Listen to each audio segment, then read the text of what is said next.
Pinilit pakasalan ni Tyren Alegre si Arabella Simon na best friend ng kanyang kapatid sa kabila ng pagkakaroon niya ng pinakamamahal na girlfriend. Hindi kasi sinasadyang magkatabi silang natutulog sa silid ng binata, pagkatapos ng anniversary ng mga magulang. Sa kabila ng kanyang pagtutol ay wala siyang nagawa kundi sumang-ayon sa kagustuhan ng mga magulang. Binigyan siya ng 3 taon na kung hindi mag-workout ang kanilang marriage ni Arabella ay pwede na silang mag-file for annulment. Kahit tutol ang kanyang loob ay pumayag siya ngunit ipinangako niya sa sarili na gagawin niyang impyerno ang buhay ng kanyang mapapangasawa kaya ang naghihintay na kapalaran ni Arabella sa mga kamay ni Tyren. Mahal na mahal niya ang binata ngunit pagkatapos ng 3 taon ay mawawala din ito.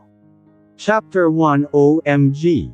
OMG. Mommy. Daddy. Sigaw si Alex pagbukas ng kwarto na kinalalagyan ng kanyang kaibigan.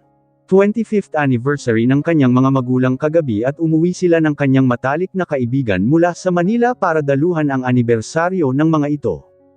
Alam niyang medyo nakainom ang kaibigan niya kagabi at sa pakiwori niya ay nauna pang umakyat sa silid na inookupahan nito kapag isinasama niya sa kanilang villa. What the balikwas na bulalas ni Tyren mula sa pagkakahiga. Nabulabog siya sa pagtitili ng kapatid subalit napakunot-noo siya nang makitang may kasama siyang nakahiga sa kama. O Alex, ang aga-aga. Sambit nito at wala sa sariling tinakip ang unan sa kanyang mukha. Hey, who are you? What are you doing here? Ani Tyren habang ini-inspeksyon ang sarili. As usual wala siyang damit pang taas na palagi niyang ginagawa kapag natutulog. Ha? Anong bakit sinong? Agad nagtalukbong ng kumot si Belle nang makita ang lalaki sa kwartong kinahihigaan niya. Hindi niya moari kung bakit mayroon siyang kasama sa room na ito at talagang kasama pa niyang natulog sa kama ng magdamag. Oh no! Ikaw ang sino? This is my room, why are you here? Saad ng lalaki. Wala ka naman dito kagabi tsaka malay ko bang dumating ang may-ari ng room na ito, saad niya sa loob ng kumot pa rin. Naieskandalo din siya sa naka-boxer lang na suot ng lalaki. Anong ibig sabihin nito? Tyren anak, anong ginawa mo? Dumadagandong ang boses ng mommy nila kasanunod ang nakakunot noong si Mr. Alegre na kanilang ama. Mom wait, Tyren. Hindi kita pinalaki para mag-take advantage sa mga babae. Galit na sabi ng matanda. Hala, magbihis kayong dalawa at tayo'y mag-uusap-usap. Mom, Dad, wala akong. Stop it son. Hintayin namin kayo sa sala. Si Mrs. Alegre at maluha-luha at nanginginig pang samandal sa kanyang asawa habang ginagaya siyang palabas. Gigil na gigil si Tyren dahil di man lang siya pinakinggan ng kanyang ama't ina. Kulang na lang ipagbabato ang mga gamit sa kanyang kwarto pati ang babaeng nakatalukbong sa kanyang kama. Now what, hintayin mo pa bang magkaugat ka dyan bago bumangon? Malakas na saad niya at muntik nang mapatalon ang dalaga sa kanyang pagkakahiga. You go first, susunod ako mahinang saad niya. Sobrang kaba niya, hindi dahil sa mga magulang nito kundi sa umuusok sa galit na lalaking ito. Any moment parang gusto siyang ihagis sa bintana, kung hindi ka kikilos dyan, ihahagis kita sa bintana, banta ng lalaki at mabilis pa sa alas 4 tumayo siya at patakbong pumunta sa banyo.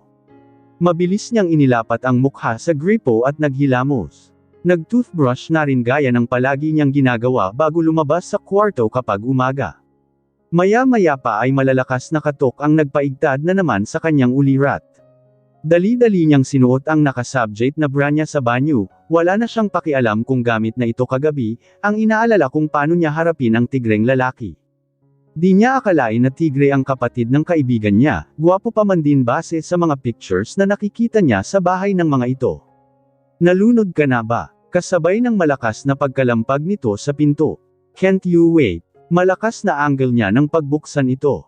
At ikaw pa ang matapang ha. Kung di ka sana tumabi sakin sa pagtulog di sana wala akong problema. Excuse me, ikaw ang tumabi sakin. Umuusok na rin ang taingang saad niya. Really? This is my room? Who the hell are you sleeping in here? Taas kilay nitong angle. Ang sabihin mo, gusto mo akong pikatin. Hot? Are you crazy? Hindi makapaniwalang saad ng dalaga. Ang kapal ng apog nito, hindi porket gwapo ito at hindi siya mukhang artista pikot-pikot na ang sinasabi nito sa kanya. Over my dead body, saad niya sa isip niya. Napangiwi siya konti dahil may ganun siyang naisip nung una niyang makita sa picture ito. Ang gwapo-gwapo naman kasi, mula ulo hanggang paa ay parang kinabisado niya. Pero sa picture yun, dahil may pagkademonito ito sa personal. Sir Tyron, pinapatawag na po kayo ng daddy at mommy niyo mula sa labas ay tumatawag ang isa nilang kasambahay. Bilasan niyo daw po ang pagbaba sir, we're coming. Sigaw ni Tyron sa taong nasa labas. Inis na inis pa rin siya sa mga pangyayari, sana hindi na lamang siya umuwi kung ganito lang din ang mangyayari sa kanya. Mabilis niyang isinuot ang nahagilap na white shirt at ang itim na Nike board short na nahagilap niya sa kanyang kabinet. Maya-maya ay matalim ang matang pinukol ang dalaga habang pabalyang binuksan ang silid. No way. You can't do this to me. Malakas na protesta ni Tyron nang sabihin ng mga magulang na pakakasalan niya si Belle. Gusto ring magprotesta ang dalaga pero wala rin siyang nagawa sapagkat parang batas ang bawat lumalabas na kataga sa mga magulang nito. Napakadali ng mga pangyayari at hindi sila binigyan nga pagkakataon para tumanggi. Yung iba hindi na nga niya maintindihan dahil sa sobrang pagkabigla at kalituhan. So, are you happy now? Nang uuyam ba ang tono ng kanyang kaibigan? Ngayon lang niya malapitan simula ng kanilang komosayon. I'm sorry, saad niya sa kaibigan subalit ngumiti ito ng may pag-uyam. Di ba ito ang gusto mo? Ang makapag-asawa ng mayaman, by hook or by crook di ba? Alex, no. Ano bang sinasabi mo? Biro ko lang mga yun, ano ka ba? Mabilis niyang pagwawasto sa kaibigan, oo at nasasabi niya ang mga ganung mga kataga pero nagbibiro lang naman siya. At lalong walang kinalaman sa omelya nila. Biro. Half meant, half truth. Alam mo ba na may fiancé si kuya sa Amerika at mahal na mahal niya yun? Sinadya mo ang makitulog sa kwarto niya para pikatin siya, if I know matagal ka nang may gusto sa kanya. Saad nitong galit na galit, umiling-iling siya. Hindi niya alam kung bakit ganun ang naiisip ng kaibigan niya sa kanya. Sa tagal ng pagkakaibigan nila ngayon lang ito nangyari sa kanilang dalawa at ang masakit pinagbibintangan siya. Alex kaibigan mo ako, kilala mo ako, wala akong intense iyong ganun. Sinubukan ko namang awatin ng mga magulang nyo pero hindi sila nakinig. Whatever, gold digger I hate you. Bulyo nito at dali-daling umalis. Nasa po niya ang kanyang mukha, nang hihina sa akusasyon ng kaibigan niya. Of all people si Alex pa talaga ang nagsalita sa kanya ng ganun. At ang sakit-sakit pala. Sa huwes lang sila ikinasal ni Tyron, at doon na din mismo sa villa ng mga Alegre, kaya't ang tanging saksi sa pagpapakasal nila ay ang mga magulang nito at mga kasamahan sa bahay ng mga Alegre. Wala din si Alex, dahil agad-agad lumuwas pa Maynila simula nung galit na pinagsalitaan siya. Wala ding pumunta sa partido niya, dahil bukod sa ulila na siya ay nag-iisa na rin siyang namumuhay sa kanyang apartment. Lingid sa kaalaman ng lahat bago sila ikasal ni Tyron ay kinausap siya ni Mr. Alegre. Meron siyang pinabasa sa kanyang papel mga do's and don'ts na napakarami kulang na lang ay don'ts ang kanyang paghinga. Ngunit ipinagkibit balikat niya iyon, wala siyang pakialam sa kayamanan ng mga ito. Pumirma siya ng walang alinlangan baka sabihin nila yaman talaga ng mga ito ang habol niya. Pagkatapos ng seremonya nagkanya-kanya na ang mga tao na parang walang nangyari. Umakyat siya sa kwarto, doon na siya sa kwarto ng asawa simula nang magdesisyon ang mga magulang nito na ipakasal sila. Nadatnan niya ang asawa na nag-iimpake. Hey! Pukaw niya sa atensyon nito ngunit hindi man lang ito tumingin, aalis ka ba? Sambit niya ulit dito. Wala kang pakialam. Stay away from me. Galit na asak nito. Napahiya siya at halos maluha siya inaasta nito. I'm sorry, saad niya. Tell that to the Marines. Pies can we talk? Saad niyang nagsumamo. Tanggap niyang galit ito pero gusto niyang itama ang nasa isip nito na pinikot niya ito. Lumayo ka. Go away. I hate you very very much. Naiintindihan mo. Galit na sabi nito at muntik pa siyang matamba nang tabijin siya nito at lumabas bitbit ang mga gamit. Napaupo na lamang siya sa kama at hinayaang doon umagos ang mga luha. Anong gagawin natin Armando? Ang anak mo humihikbi si Mrs. Alegre habang nakasubsob sa dibdib ng asawa. Halos walang tulog ang matandang babae sa kaiisip sa panganay na anak. Bumalik na ulit sa Amerika kagabi lang at kahit na anong pidgel nilang mag-asawa ay wala rin silang nagawa darling, it's okay. Babalik din yun, huwag ka nang mag-alala, pero paano si Arabella? Anong sasabihin natin sa kanya? Nag-aalalang pahayag ng Donya. Kahit naman ganun ang nangyari, inaalala pa diri naman niya ang nararamdaman ng kanyang manugang. She will understand it, darling. Tahan na. Bakit ba kasi nangyari ito? Armando ang anak mo. He's okay, darling. Nagtatampo lang Yuri, pero wala na siya ulit dito, hikbi pa rin ang asawa. Naintindihan naman niya ang matinding pangungulila sa anak. Simula nang mag-aral sa Amerika ang kanilang panganay, hindi na nila nakakasama pa ito kahit tapos na ito sa kanyang kurso. Sa hagdan, pababa sana si Arabella para kumuha ng malinom sa kusina ng maulinagan ang pag-uusap ng kanyang mga biyenan. Hindi naman niya sinadyang mapakinggan ito pero nanlumo siya nang malamang wala na sa Pilipinas ang kanyang asawa. Kung tutuusin, okay lang sa kanya na hindi niya makasama ito kasi lately lang niya itong nakita at nakasama. Although attracted siya sa kanyang asawa noon pa man na picture lang ang kanyang nakikita, pero okay lang naman na hindi niya ito makasama. Masama pati ang ugali nito at hindi maganda ang turing sa kanya. Pero masakit din pala ang sobrang mabaliwala, yung tipong sa una palang feeling mo hindi ka nag-exist. Dahan-dahan siyang umalis sa kinatatayuan at bumalik na lang sa kanyang kwarto, kahit paano mukhang mabigat din sa pakiramdam na wala na sa Pilipinas si Tyron. Isang araw na babaan niyang busy ang lahat nga tao sa buong villa, bawat isa ay may kanya-kanyang ginagawa. Maaga na rin siyang nagigising tuwing umaga at inakuna rin niya ang pagdidilig ng mga halaman sa hardin ng villa. Ate, tulungan na po kita, ako na lang po ang magdidilig, saad niya sa isang kawaksi isang umaga. Gusto niyang malibang, dahil parang masisiraan siya ng bait lalo na't wala siyang ginagawa. Buti naman nang magkaroon kayo ng silbi sa pamamahay na ito, patutsyada ni Edna. Nakaismid pa ito habang tinignan siya mula ulo hanggang paa. Saad niya, hindi na siya nabigla sa asal nito. Katunayan lahat nga tao sa bahay na ito, katulong man o hindi sa palagay niya ang liit-liit ng tingin sa kanya. O bakit? Totoo naman di ba pinikot mo lang si Sir Tyron kaya ka nag-aastang prinsesa? Pasupladang dagdag nito at tigagal siya sa pinagsasabi nito. O etong host, diligan mo lahat yan nang magkasilbi ka naman, padasko na ibinigay sa kanya ang pagdidilig.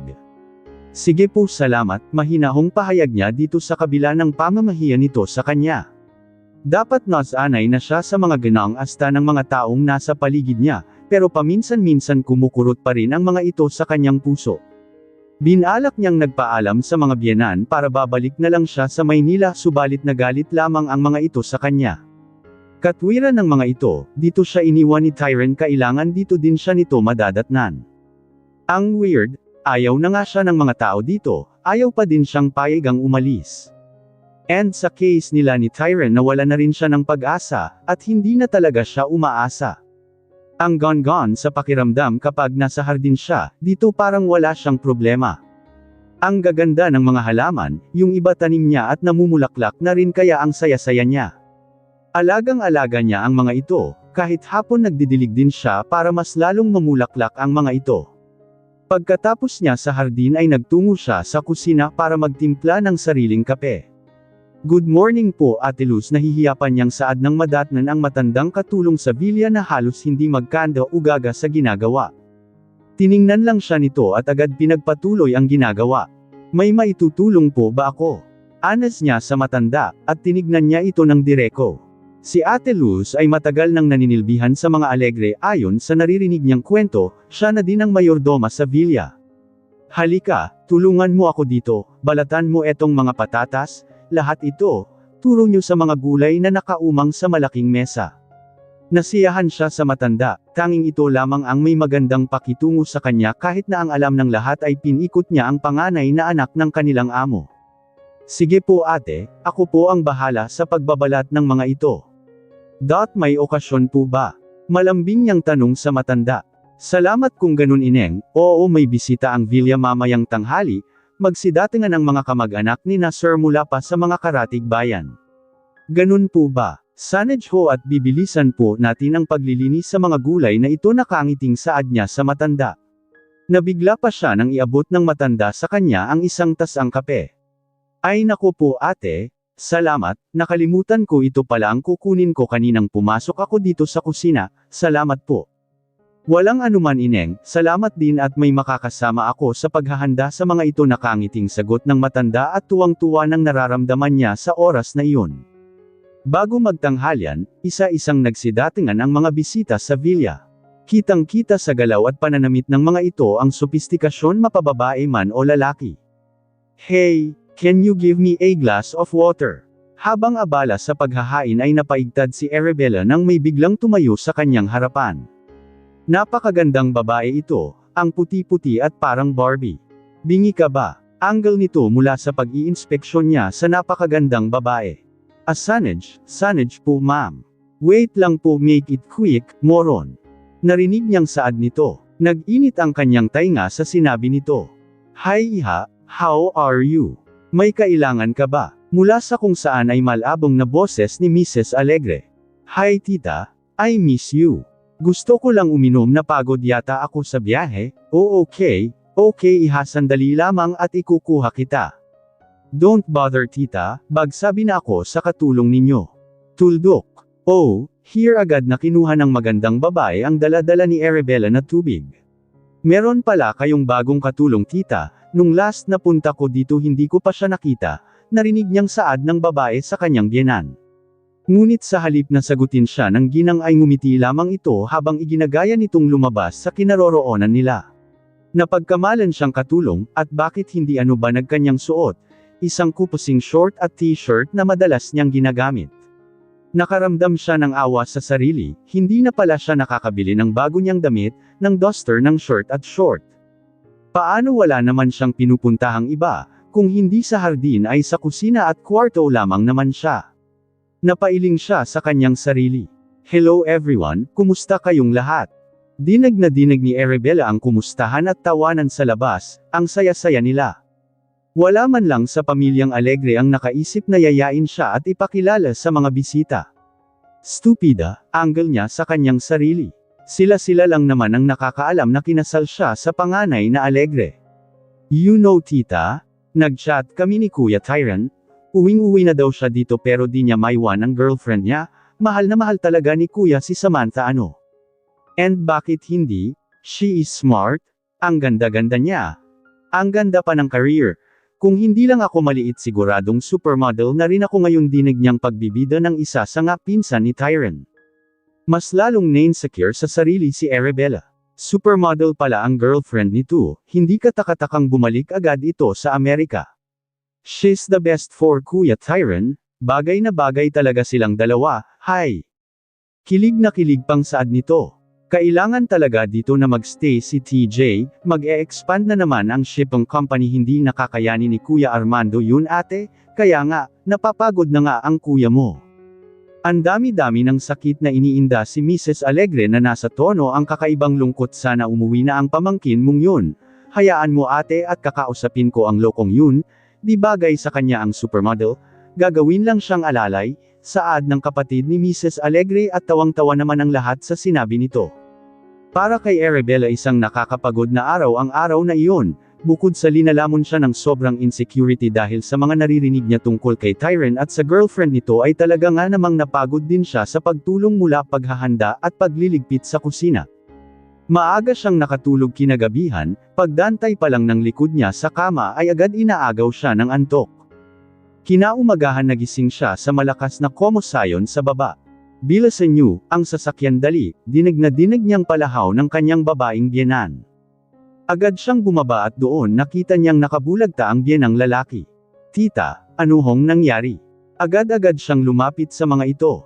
Arabella, bilisan mo, tawagan mo si Isko, dalhin natin ang daddy niyo sa ospital, palahaw ng kanyang biyenan at tarantang-taranta si Arabella na hindi rin moari ang gagawin.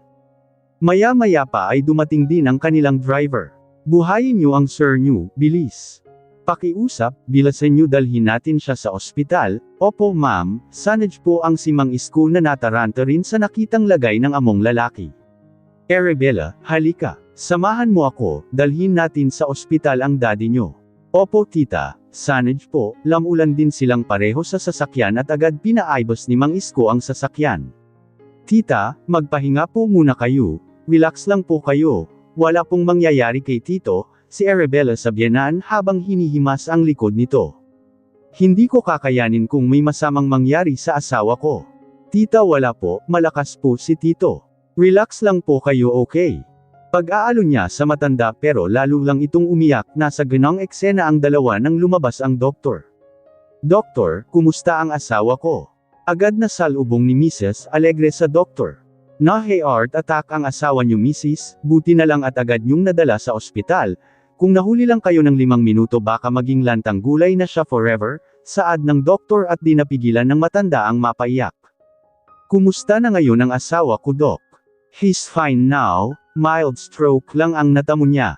Huwag kayong mag-alala makukuha naman sa therapy, pero iwasan muna natin siyang mapagod para maiwasan na maulit ang ganitong pangyayari ang doktor at tumanggaw-tango naman ang matanda.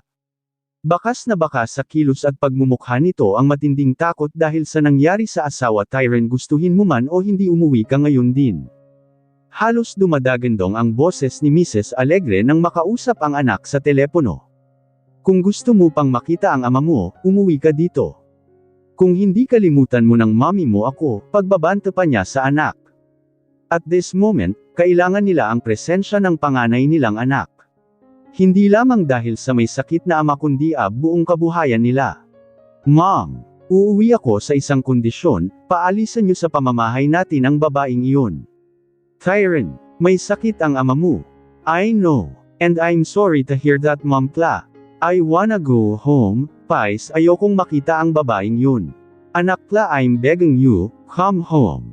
Naramdaman niyang gulong-gulo ang ina, and he hates himself dahil sa pagmamatigas niya dito. Okay Mom, I'll be there. Suko niya sa kanyang ina. Mahal na ang kanyang mga magulang at nagagalit siya sa kanyang sarili kung bakit natitiis niya ang mga ito. He gritted his teeth lalo't umeksena sa isip niya ang babaeng yun, I swear, I'll make your life miserable. Pangako niya sa kanyang sarili. Napabaliwa si Arabella mula sa mahimbing na pagkakatulog, laminggalinga sa paligid ngunit wala naman siyang nakita na kahit anino ng tao sa buong silid. Nanaginip yata siya, dumating daw si Tyren at galit na galit ang mukha habang pinagmamasdan siyang natutulog. Namaos bigla ang kanyang lalamunan sa isiping iyon. Agad siyang bumaba sa higaan at dumireko sa kusina, kahit talaga sa panaginip ang sama pa din ang tingin ng lalaking yun sa kanya, para bang anumang oras ay sesekelan siya. Binuksan niya ang ref at doon nagsalin ng isang basong tubig. Agad linagok yun dahil nakakatuyo naman talaga ng lalamunan ang kanyang panaginip. Naglagay pa siya ng tubig sa kanyang baso, pinuno niya iyon bago isinara ang ref. Pabalik na sana siya sa kanyang kwarto nang bigla siyang bumangga sa kung ano. Ouch! Ang lakas ng impact ng pagkakabangga niya at pakiworry niya tay tilapon siya kung hindi siya nahawakan ng kung sino. What the? Narinig niyang sambit nito ngunit hawak-hawak pa niya ang kanyang dibdib sa pagkabigla. Hindi niya maaninag kung sino ang nakahawak sa kanya paagkat di na siya nagbukas ng ilaw pagpasok niya sa kusina para kumuha ng tubig. Stupid girl! Galit pa ring sabi nito mula sa pagkakahawak sa kanya. Pinalaki niya ang kanyang mata na kaninay hindi masyadong nakabukas sapagkat kagigising niya at nakakaramdam pa ng antok. Hindi siya magkakamali sa boses nito, kahit 5 buwan na hindi niya narinig ang boses nito ay hindi siya magkakamali. Hindi ito panaginip. Wala sa sariling sambit niya ngunit nabigla na lang siya nang mahanap ang sarili sa sahig. Binitiwan siya ng lalaki at naramdaman niyang sumakit ang balakang niya sa pagkakasalampak bigla, there, gising ka na. Ewan ko lang kung makakaakyat ka pa sa kwarto ng maayos, saad nitong naiinis sabay layo para buksan ang ref. Walang sabi-sabing tinungga ang isang pitchel na tubig at agad ding isinara iyon. Help yourself, saad nito at walang pakialam na lumabas na ng kusina. Mula sa pagkabigla ay tumayo na rin ang dalaga subalit talagang malakas ang tama ng kanyang balakang kanina. Paika-ika pa siyang lumabas sa kusina upang bumalik na sa kanyang kwarto. Pagbungad niya sa may hagdan para umakyat sa kwarto nakita niyang nakatayo doon si Tyren, nakahalukip-kap at sa pagkakalam niya sinadya nitong hintayin ang kanyang pag-akyat. Naasiwa pa siya sapagkat wala itong damit pang itaas, ang hunk nito at gaya ng dati mala Adonis pa rin ang kagwapuhan. Parang ngayon ka lang nakakita ng lalaking hubad pasado na ba ako sa iyong standard? Nakataas ang kilay nito mula sa kanyang pagkakatigil. Hindi naman, I just can't believe that you are here, mahinag saad niya at paika-ikang ipinagpatuloy ang pag-akyat. Natural, this is my house and I can go home whenever I want. Sabi ko nga, sagot niya sa pagsusuplado nito, ignoring ang napalakas na presensya nito lalo na nang dumaan siya sa harapan nito. I don't want you here around. Saad nito at parang nabingi siya sa narinig. Ang lakas pati ng kanyang kabog sa dibdib. Napatigil siya sa paika-ikang paglalakad, parang may bamara sa kanyang lalamunan na hindi niya moari. Lininggan niya ito, at ewan niya kung saan nanggaling ang matapang nan pagharap niya dito. Nakipagtitigan siya dito pero nagbabaga ang mata ng lalaki, parang gusto siyang sunugin ng buhay. I know. Mahinang putol niya sa sasabihin nito. Wala akong paki-alarm, matigas niyang turan sabay talikod dito. Namumuro na ang lalaking ito, nasanay na nga siya na walang pumapansin sa kanya, ganun din sa galit ng lahat ng tao sa pamamahay na ito, ano pa bang hindi niya kayang i-endure. Ngunit hinayla siya nito bigla at malakas ang siyang tumilapon pabalik sa katawan nito. Don't dare turn your back to me. Gigil na saad ng lalaki at talagang pinilipad pa ang kamay nito. Bitiwan mo ako, halos mag-iyak-ngiyak na saad niya. And if I don't, you're hurting me. Who cares? Mas matigas na saad nito at napaiyak na siya. May plano yata itong baliin ng kamay niya. Peace, halos di na niya marinig ang boses niya, masakit na masakit talaga ang kamay niya. Agad naman siya nitong binitiwan ngunit malakas din siya nitong tinulak kaya napasalampak siya sa sahig. Gusto niyang umatungal, hindi na niya alam kung ang kamay niya o balakang ang masakit. Halos hindi may galaw ni Arabella ang kanyang kamay paggising niya kinabukasan. Pati ang balakang niya ay nakikiayon din, sumasakit din ito kapag siya'y gumagalaw. Napapangiwi siya sa sakit na nararamdaman ngunit napabuntong hininga siya nang maalala ang enkwentro nila ni Tyron kagabi. Ang sama-sama talaga ng lalaking yun, parang umuwi yata ito para siya'y saktan. Tanghali na nang siya'y makababa, pinakiramdaman pa niya ang kanyang sarili kung kaya ba niyang tumayo at igalaw ang kanang kamay. Wala pa naman siyang alam kung saan dito ang may manghihilot. Medyo paika-ika pa siyang lumabas sa silid at nagtungo sa komedor. Tanghali naman na at siguradong wala na siyang maabyutin doon, magtitla na lang siya ng kape at iinuman niya na lang sa hardin. Pagpasok niya sa may komedor ay naruroon ang mag-anak, si Mrs. Alegre na inaalaalyan ang asawa na katapos kumain at ang si Tyron na busanggat ang mukha. Agad siyang nagpreno at tatalikod na lang siya nang tawagin siya nga ginang. Arabella, maagap na tawag nito sa kanya. Napahinto naman siya sa paglayo at inihanda ang sarili sa pagngiti sa mga ito. Yes po tita, sorry po, kala ko po kasi wala na pong tao dito, agad niyang hingi ng paumanhin, baka sabihin nila sinadya niyang makinig sa usapan ng may usapan. It's okay, halika at kumain ka na, iginaya pa ng ginang ang kanyang kamay para paupuin siya. Thank you tita, kukuha lang po sana ako ng kape. No? Dito ka na kumain at magkape, saad ng ginang. Nakamasid lang naman ang naiinis na anak at ang asawa nito. Thank you po tita, magalang na saad niya sa ginang na din man lang tinapunan ng tingin ng Noy nagbabagang mata ng kasama nila. Iha, mag-impake ka ng gamit mo mamaya, ho. Tama ba yung narinig niya? Mag-iimpake siya. Papaalisin na ba siya? Lilipat na kayo ng tirahan, sa kabilang bayan lang naman. Sayang naman yung bahay doon kung walang titira, paliwanag nito at unti-unting pinakawalan ang kaninay nakabitin na paghinga. Okay lang po tita, mabilis pa sa alas 4 sagot niya. Sigurado mag-enjoy siya doon, hindi kagaya dito, feeling niya may atraso siya sa lahat.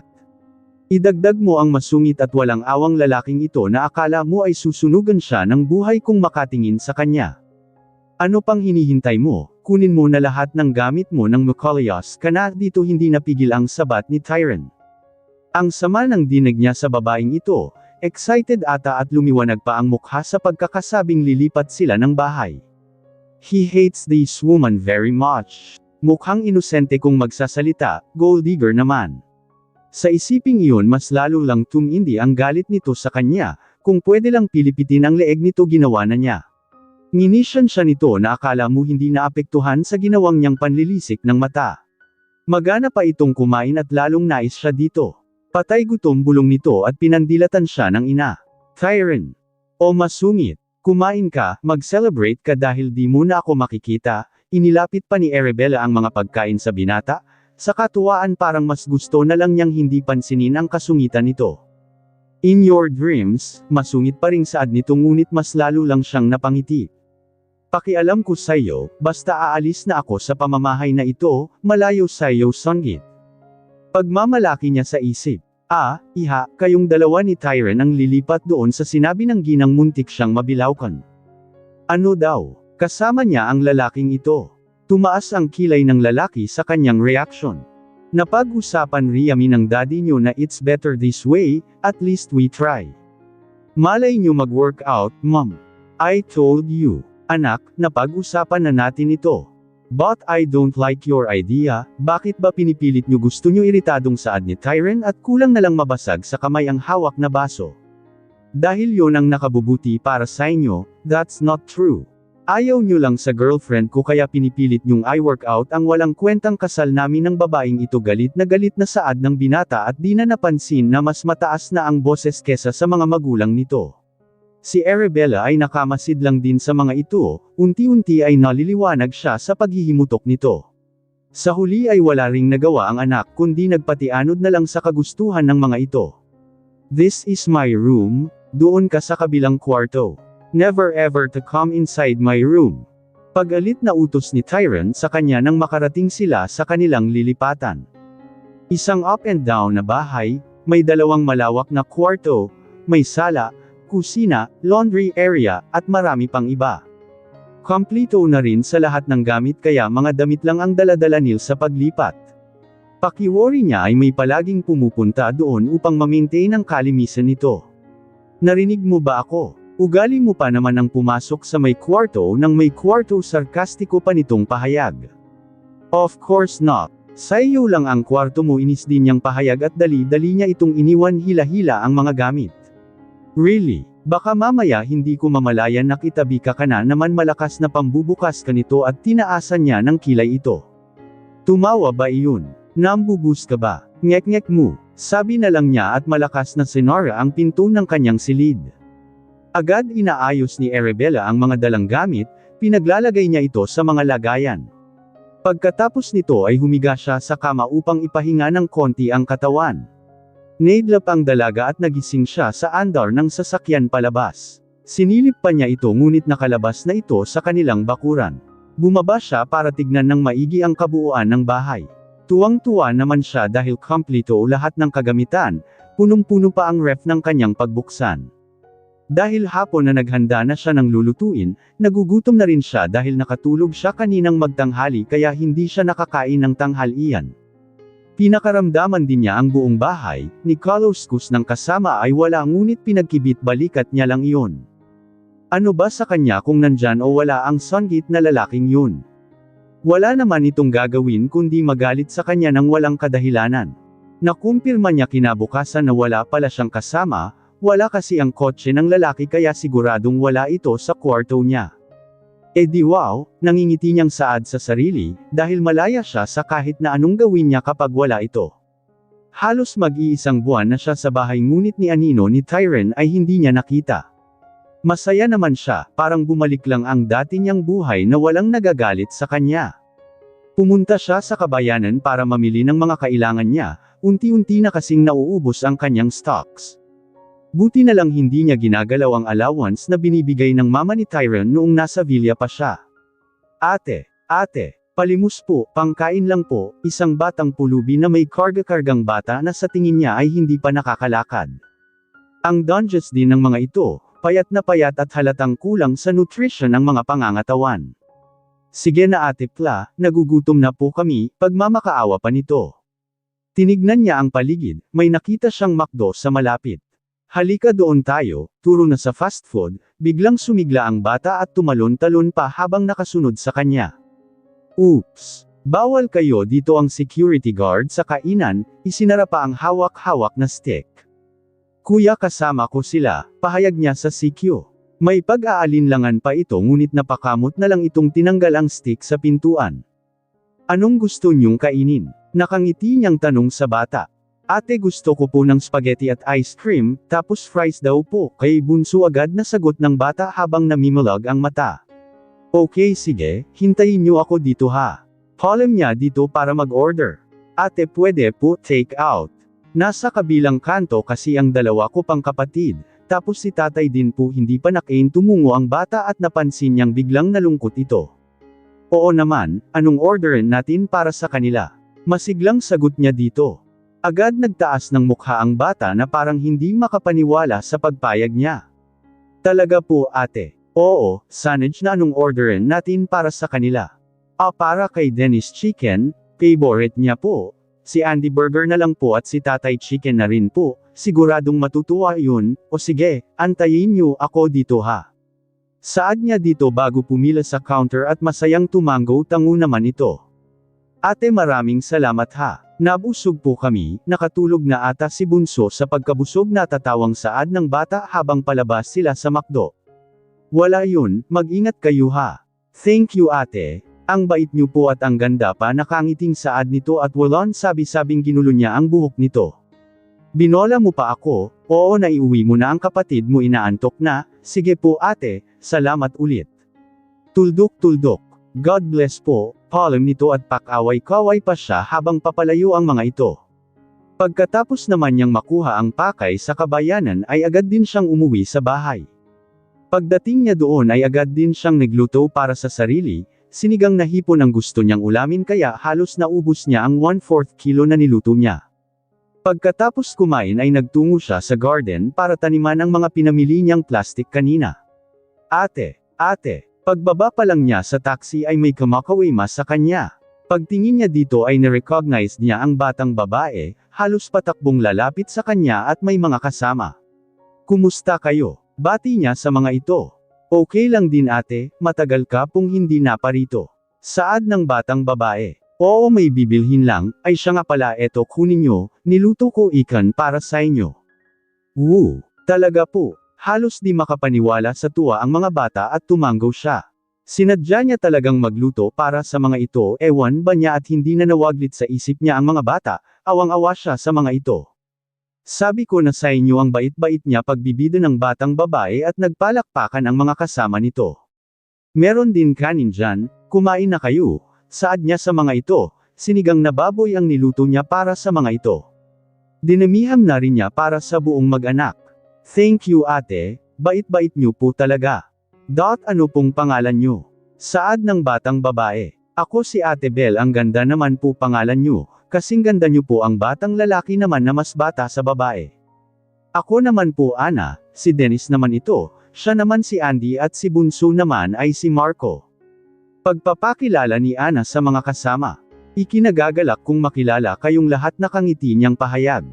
Kami din po ate, may asawa na po kayo. Wala yan, dalagang-dalaga sabad ng batang si Dennis at napatawa siya. Ito talaga, saan po kayo nagtatrabaho ate? Syempre doon, si Dennis sabay turo sa mga naglalakihang gusali. Lahat ng magaganda doon nagtatrabaho, kaya ikaw bawal ka doon pangit ka kasi bus ka pa nito sa kapatid at inismira naman ito ni Ana. Wag po kayong maniwala dyan ate, nambubus ka lang yan, paghingi ni Ana ng paumanhin sa inaasal ng kapatid. Hoy! Tirhan mo si tatay, saad pa nito sa kapatid dahil sa katakawan. Napatawa lang ang dalaga habang natutuwa ay ang nagustuhan ng mga ito ang kanyang niluto. Bakit si tatay lang? Asan ang nanay niyo? Sumama sa ibang lalaki, walang kwenta, mabilis na sagot ulit ni Dennis at napalo siyan sa kamay ni Ana. Opo ate, simula nang ma-accident si tatay at hindi na makatayo ay umalis na rin si nanay sumama sa iba, pagsang-ayon din naman ito. Nalungkot siya at nahabag para sa mga ito. Sa murang edad ay ganito na ang nararanasan nila. Parang may bumaon na matalim na bagay sa kanyang puso para sa mga ito. Hinawakan niya ang kamay ni Ana, pinisil-pisil iyon. Alagaan mo ang mga kapatid mo ha. Saad niya dito at tumango-tango naman iyon. Bago pa siya pumunta sa lakad niya ay tinulungan pa niyang ilagay ng maayos sa supot ang tin iron ng mga ito para sa kanilang tatay.